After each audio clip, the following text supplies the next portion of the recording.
Mayor and Council. Pleased to present the FY 2016 proposed budget for the Public Transportation and Parking Department. Would like to take a minute just to recognize a couple of staff members that are here this morning that were very helpful in developing the budget and the presentation. We have Michael Scroggins, our Manager of Marketing, Customer Relations, and Technology here at the computer. And in the audience is Melissa Rousey. She's our Financial Services Manager who obviously was a big part of putting this budget together this morning. The presentation that we have, you'll notice it's structured in order to convey to Council really our overall service delivery, where public transportation is in terms of as a priority for our community. We're also going to look at our department issues, which are really our biggest challenges as a department and what we're doing to try to address those issues. And then we'll conclude the presentation with an overall look at the financial resources that are required to provide public transportation and parking services. So beginning with our first slide, and this is some information that should be pretty familiar to Council, but it does indicate where public transportation is in terms of a priority for our residents. This information is from our last resident survey, and you can see consistently public transportation scores high in the area where citizens are asked to indicate what city service would they like to see the most improvement in. We're behind streets, ease of travel, and police, and as you can see, that's pretty consistent with throughout. Looking at the next slide, this is actually some data we have from our last customer survey. So this will give you a sense of what customers of EMBARK transit system think of the service and what their priorities are. And you can see over on the left, in terms of overall service ratings, we're at about 74% of the respondents indicating that the overall service is either good or excellent. And we have about 9% of respondents indicating the service is either below average or poor. So overall, we think we have some pretty good overall service ratings. On the right hand of the slide, you'll notice the priorities that our customers have for bus service enhancements. When asked about one improvement they would like to see made to the transit service, you can see that weeknight service and Sunday service both scored very high in the minds of our customers in terms of what's important to them. And I'm pleased to report that the budget that is proposed this morning includes both an incremental enhancement to weeknight service as well as the establishment of Sunday service, and we'll get into a little bit more detail on that. Of course, more bus shelters and more routes also scored well with customer priorities. So the next slide here is a picture of what we do. We truly are a multimodal transit department, bringing Oklahoma City Streetcar online here at the end of the calendar year, as well as new services such as Rideshare that were introduced a couple of years ago. And we continue to play an incremental role in downtown parking services. We are very optimistic about our planning efforts for bus rapid transit and look forward to keeping Council updated as we work down that path towards our Northwest Multimodal Corridor Plan. So beginning with our strategic business planning, as a city department, we go through the city's strategic business planning process. It's a very structured approach. One of the advantages to the process is it really gets departments to thinking about the future and what are those challenges, what are those obstacles that we need to be planning for now, today, in order to take the most proactive approach as we can in addressing coming needs. And so within the Public Transportation and Parking Department, we've identified 4 issues. And again, these issues are really what we're considering to be our biggest challenges, and that is state of good repair, workforce development, sustainable growth and service development, and community relations. We'll get into each one of those in a little bit of detail, but you'll also notice how each one of those priorities, or I should say issues, if we successfully address them, tie to the Council priority, specifically the Council priority to develop a transportation system that works for all residents, the priority to promote safe, secure, and thriving neighborhoods, and the priority to maintain strong financial management. And you can see the Council priority icons that Doug had mentioned earlier.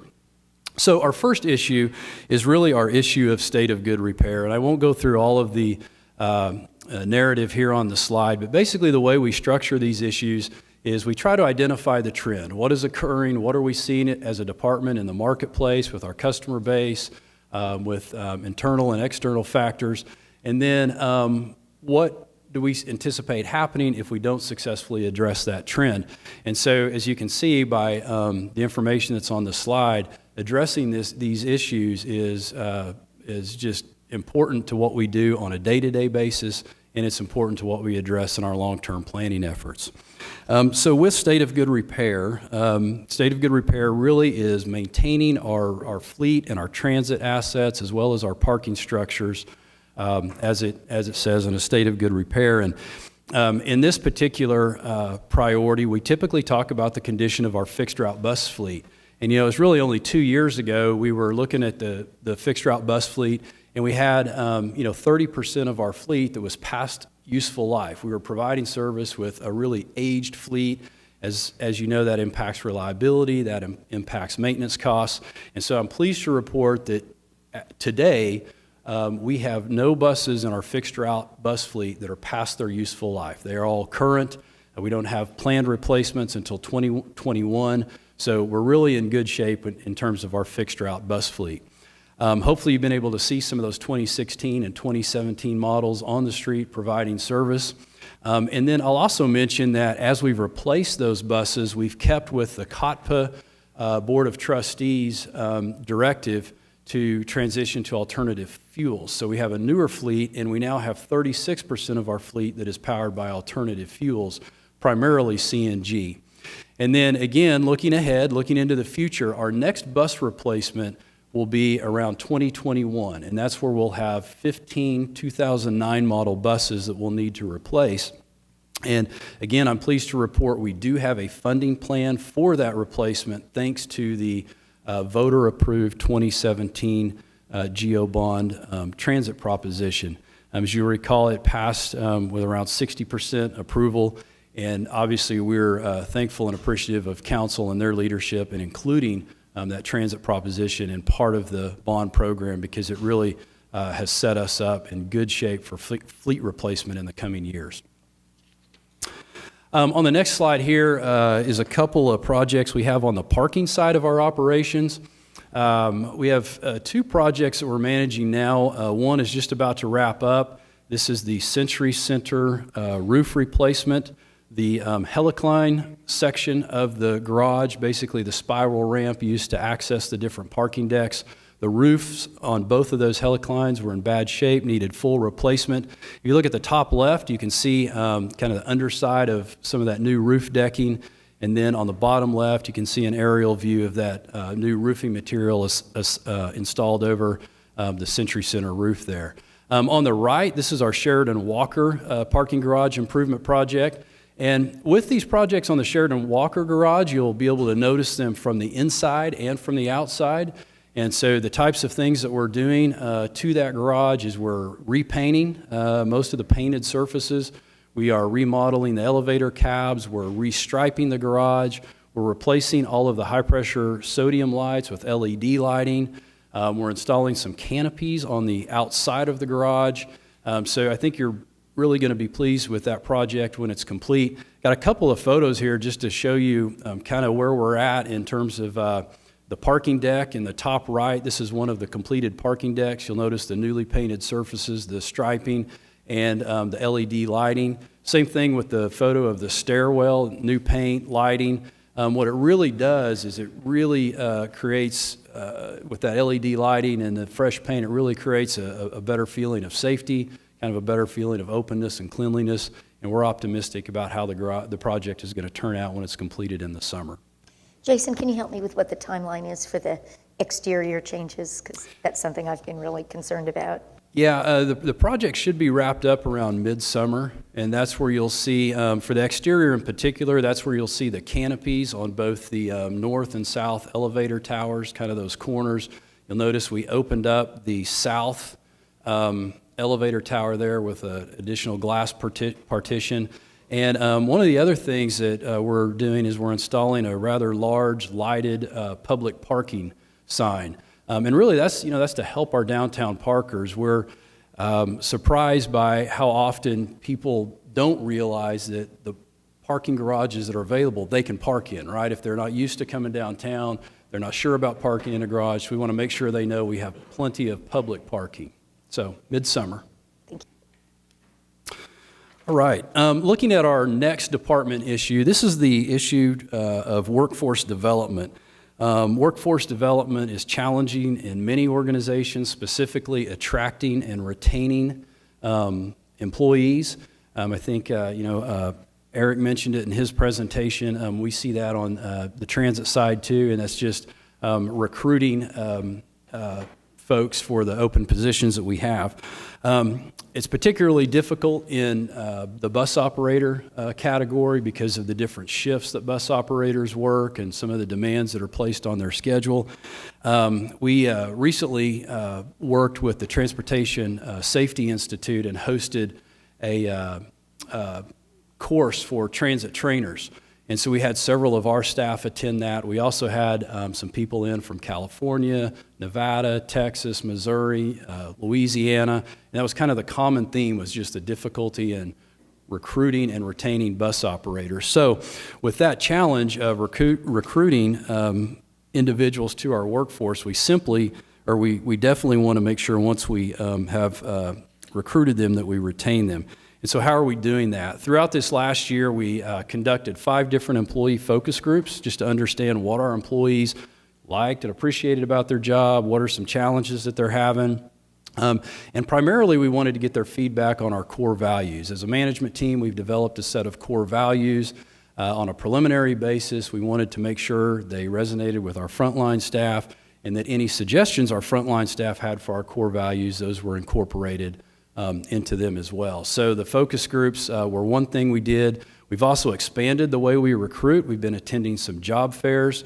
And in terms of developing our employees, we conducted over 71 training classes last year for all levels of staff, but primarily bus operators and mechanics. One of the things I would like to mention is we try to continue to diversify our training. We had a great partnership opportunity this year with the Oklahoma City Police Department where they came out and actually led accident investigation training classes for us. And so we just want to thank them for their efforts. It wasn't that they just came out once and did a class and they were done. They made multiple trips out to our location to make sure they could catch all the people that needed to be trained as the different shifts were changing. So on the next issue, this is the issue for sustainable growth and service development. And what we're really trying to capture in this issue is that as we add modes and we expand service, what we see as a city department, as a transit agency, is demand for those services continues to grow. And so the best example I have of that is our night service. In FY15, when we launched that night service, we started with 2 routes, as you'll recall. And many of us thought, how successful is this going to be with just 2 routes out at night? Is anybody going to use it? There's not a lot of connections. Well, what we saw was the community quickly embraced those routes. We added 2 more. Again, our community quickly embraced using those night routes. And so it's actually, one of our fastest growing areas of ridership. So that's what we mean by sustainable growth and service development. In thinking of new modes, there's obviously none more prevalent than the Oklahoma City Streetcar. And as the operator of the streetcar, we've been working diligently to set up operations. And I have some images on the slide here and really what this captures is, although we've been working for years now to set up operations, visually you can tell just by driving the route that it's getting closer and closer. We've had the delivery of the first vehicle. Hopefully you've seen some of the construction of the shelters. Some of the information pylons are being installed. And so the project is really coming together, and we're certainly looking forward to the service. In terms of major milestones, I know I did a presentation on this to council in detail, so I won't spend a lot of time on this, but just as a recap, we do expect to begin testing on the B line at the end of May. That's the Bricktown Loop. We're looking for D line or the downtown loop testing to begin in August. Final streetcars arriving in October. Revenue service in December. And I will say, when we start our testing, There's a lot of clearance testing that we do with what we call a clearance cart before we even put a vehicle on the track. So if you get questions about, well, when are we actually going to see a vehicle on the track and being tested, that could be later on into June. But some of those clearances with the route are very tight. They're designed to be so, and so we want to do a clearance test before we even put a vehicle out there. And then just in case you're curious about the picture, these are cases of water in one of the streetcar vehicles, and we use cases of water to simulate the weight of passengers for propulsion and braking testing out on the non-revenue track. So Jason, talking about simulating passengers, I think you and I maybe have talked about this, but I've had some citizens say, when we begin this testing, let's make sure that people either know that we're testing or figure out a fun way to make it look like there are people in them, because there is a group of people that are likely to say, we told you nobody would ever ride those things, when we're driving them around testing. So let's be clever in our marketing of this. Yeah, we will, yes, we are absolutely aware of that and agree. We have to get that message out there. We are in testing and beyond just the header sign. So we'll do that. Okay, then looking at sustainable growth and service development. Also, as I mentioned, I'm pleased to report that the proposed budget includes bus system improvements. Although we are obviously prioritizing Oklahoma City streetcar service, we don't want to lose sight of the incremental bus system improvements that we can make. Those improvements that were outlined in the transit system analysis that was conducted in 2013. So the message is we continue to work that plan, and the addition of Route 22 to our night service lineup is evidence of that. So beginning in July, we'll be offering bus service till midnight on Route 22. You can see Route 22 traverses along Northeast 4th and Martin Luther King, serving key areas such as Metro Tech and the Oklahoma City County Health Complex. We're also rerouting Route 50. This is the downtown Discovery route, and we're going to route it through areas, the Deep Deuce area, along up north along Oklahoma and 6th Street. And the idea there is to provide some transit options for all that residential development that we see in that area of downtown, which would provide a direct connection to the streetcar line. So we're looking forward to the realignment of Route 50. And then the other thing that we don't mention a lot is with the addition particularly of Route 22 at night, that also opens up paratransit service for individuals within 3/4 of a mile of that Route 22. So night offerings for paratransit will also be expanded. And then probably the most exciting news we have for our bus system improvements is the addition of Sunday service. And again, the proposed budget includes $931,000 of funding to establish Sunday service. We'll now have, with the approval of the budget, transit service 7 days a week in Oklahoma City. And I'm proud to report that the Sunday service that we are looking to establish is consistent with what we're already doing on Saturdays. So instead of an incremental approach like we used for night service, Sunday will basically be the same service we have on Saturdays, over 17 of our bus routes offering 1 hour frequency with a service span of about 11.5 hours per day. Jason, that deserves a round of applause, really. It's so exciting. We're very excited about it. We've been working on this for years to try to figure out how to accomplish this, and I know your team has been. And when you talk about going back to 15 already, that we were beginning to add night service, this change has been incremental, but every time you've made change, it's made a difference, and we've been able to increase ridership and do all the things we wanted to. Larry's been talking about this forever, and former Councilman Pete White working on it as well, and I just am so proud that this is the year you've been able to accomplish this. So when will the service first start, and how will you publicize it? Yeah, so we're looking to start the service basically in the winter of this fiscal year. So we're looking at January to February of 2019. That's typical with how we launch new service like this. It's going to, particularly with this Sunday, because it's going to be a big challenge recruiting those additional operators to provide that service. In terms of publicity, I'm absolutely confident in our marketing team's ability to do that. They've done that time and time again. It's a combination. It's social media, Sometimes it's radio advertising. A lot of it is just signage on the buses and at the transit center, letting our customers know. So there'll be multiple ways that we'll engage the community through our marketing plan.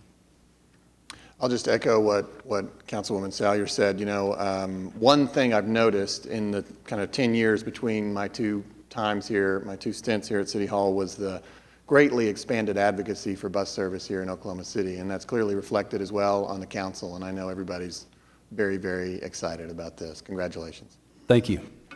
Jason, may I ask another question? I probably should wait till the end, but on the modified Route 50, Yes. Will we be able to provide service into the health sciences campus? Or are we not going quite that far yet? No, we won't go that far. It's basically going to go as far east, as far east as like Joe Carter, and then think up through Deep Deuce, and then kind of up to 6th Street. So. Okay. Yep. One additional comment, can we go back to that slide? Thank you for making sure that we cover different portions of Oklahoma City. Just looking, we definitely cover far eastern, the far eastern part of Oklahoma City, so thank you. So 23rd, Northeast 23rd and Coltrane is on there, then seeing Martin Luther King on there, so I just want to say thank you for making sure that we spread this 7-day service across the city. Thank you. Okay, then the next slide here is just a look at our ridership. You know, one of the best ways to gauge whether we're growing in a sustainable fashion is our ridership. This is a graph of our riders per service hour indicated by the line graph, and then our average passengers per day on our Monday through Friday weekday only service represented by the bar chart. You can see for FY18 we're at about 10,300 trips per day on average with our Monday through Friday bus service. That is down from our high, kind of our record high basically in FY16, but still ahead of what our ridership was in FY14 prior to really launching our system enhancements. On the next slide is a look at ridership for both the ferry and the bike share transportation services. You can see in the top left our ridership for our ferry service. With our most recent completed fiscal year, FY17, we had over 16,000 trips on the ferry service. Again, that was a record year for us on the Oklahoma River cruises. And then looking at the bottom right, you can see our bike share ridership. Again, our FY18 is an estimated number, but what we've seen with the new bike share system and equipment is increases in ridership and usage by the community as well. And then our last department issue is community relations, and this is really an issue that I think as a city, all city departments probably deal with, but it's just meeting those expectations of the community.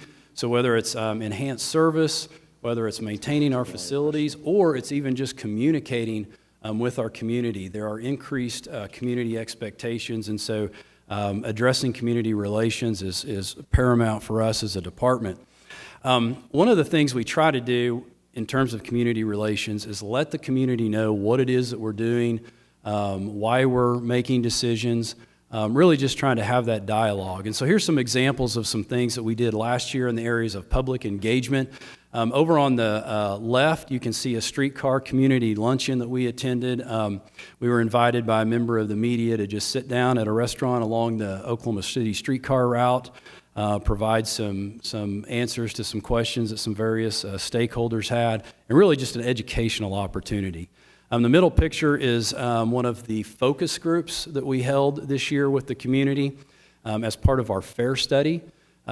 We basically had multiple focus groups. We invited different people from the community to really help us understand our fare structure and find out what our community wanted in terms of a streetcar fare and transit fares.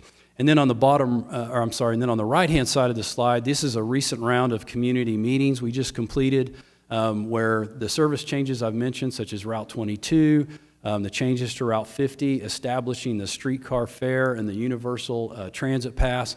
We actually had 5 community meetings throughout the city in addition to a formal public hearing here during one of our COTPA board meetings, to really just talk to the community about those changes again, so there's no surprises.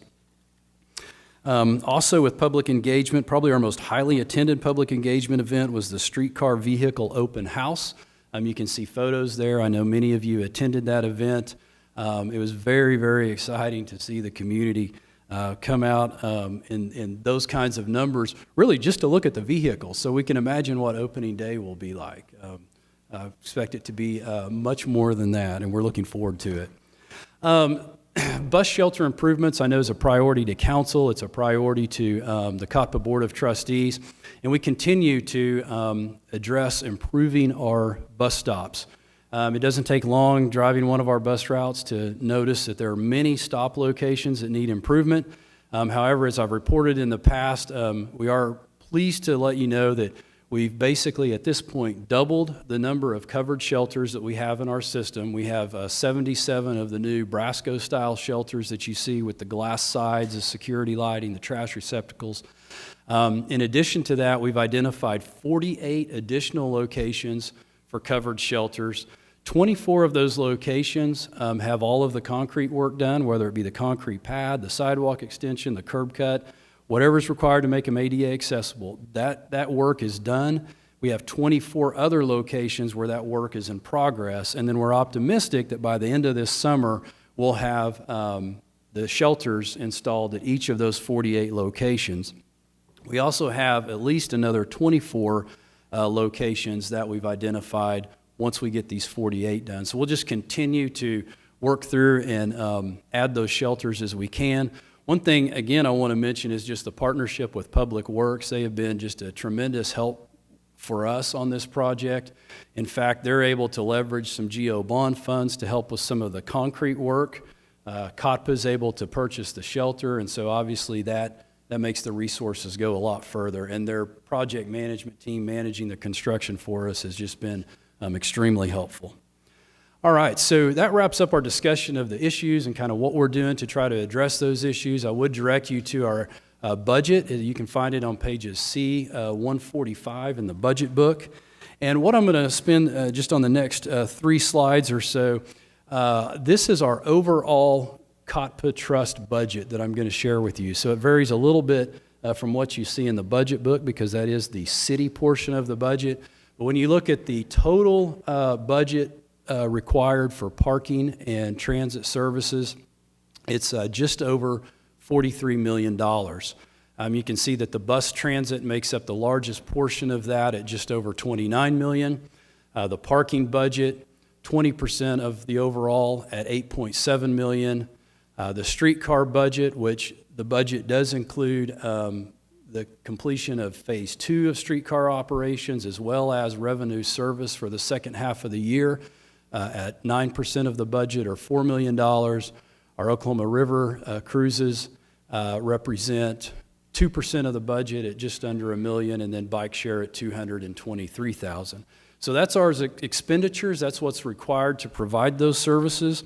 In terms of funding sources, the revenue side of the equation, this is our off-street parking revenue, and it's important to note that as you know, our parking system is completely self-sufficient. So there's no general fund money that supports the parking system. In fact, you can see there that 1.2 million of the revenue comes from our daily parkers at 14%. Our monthly revenue from those that park in our garages on have a monthly contract, they park there every day. That's just under 5.3 million, or 61% of our revenue. Our event revenue comes in at just under 1.9, or 22% of our revenue budget, and then other is about 300,000. And then looking at the funding sources for transit operations, as you'll note, and it's no surprise, it's really the city's general fund contribution that makes up the lion's share of the funding sources for public transportation services at just under 22 million. Our federal grant revenue that we can use to offset some of the operating costs through capital maintenance reimbursement is just under 7.5 million, or 21% of the revenue sources. Fares make up 3.3 million, or about 10%. state revenue we receive from the state is just over $1 million, and then other revenues just over $1 million as well. So that's how the transportation functions are supported. And then How long has it been since that state appropriation has changed? Or I since guess I'd at ask, least gone up. I'm thinking since at least 2005, well before my time in public transit. Yep. So major changes, we've talked about most of these. Night service on Route 22, Sunday bus service, and streetcar operations funding. And with that, I'll be glad to answer any questions regarding our 2019 proposed budget.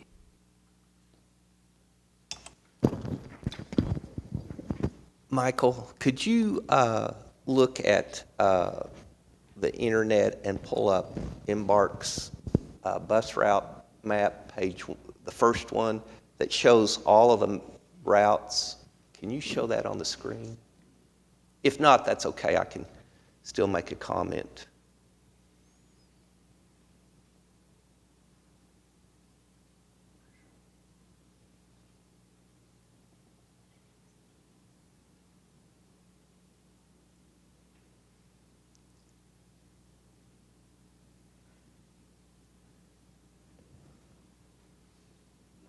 Can you enlarge that? Okay, well, thank you. Okay, so if you follow, I would make this general comment, Jason. Okay. I would compare our public transportation system, the strategic layout, with any major metropolitan area in the country. Because if you look at, for example, on page A28, identifying the 40 largest, roughly 40, I think there's 38 or 37, employers in Oklahoma City, our bus routes cover most of those employers. And despite the fact that we don't have large centers of employment, excluding the state employees, and they're spread out, you know, but we've got 2 routes that go right by the Capitol, east and west on 23rd, north and south. And then you look at the fact that we cover just about every high school, most major hospitals in the city, many shopping centers and grocery stores, you name it, our bus routes pretty well cover it. Then, you know, given the limitations or the challenges that 622 miles create as far as total coverage, again, I don't think there's a more strategically laid out bus system than what we have here in Oklahoma City. And it covers just about every aspect that you would hope public transportation would cover. And then, I know it's not in your budget, but at some point, not in the too distant future, we're going to introduce a rapid bus route. And that'll just continue to enhance the public transportation here in Oklahoma City. In the almost 8 years that I've been a part of the council, I don't know of any other municipality in the country who's made such, I'd say, tremendous improvements in their overall public transportation. And I just commend you and your staff for a very great effort. Thank you. I totally concur with David. We've seen, in the 10 years I've been here, we've seen every year growth and progress in delivering better service to our riders. And I just can't understate how important I think today is in presenting this budget and making these additions, being able to absorb streetcar operations and being able to offer Sunday service and expanded night service are all critical pieces to making this work better, and we just appreciate your leadership. I'm sorry I didn't say that to Eric when he was up here. These, you know, this city is so blessed with extraordinary leadership, but you know, this is a lot to take on. We're really making some significant strides, and we appreciate it very much. Great team. We appreciate the support, and yeah, this is just a tremendous exciting budget year for us when you think about being able to continue to work our plan on the bus system side and the Sunday service, and then of course, like you say, the Oklahoma City Streetcar. And you're right, the system we have, it's laid out to where we hit most of the major areas. The trade-off is always coverage versus frequency, and that's something we struggle with, just on a daily basis, But Well, and I would put this challenge out to the citizens of Oklahoma City. If they want more frequency, they need to start utilizing the system we have in place now at a higher level. It's entirely up to them. I'm not going to apologize for the current frequency until we see citizens take advantage of what we're offering at this point in time. Thank you. Thank you.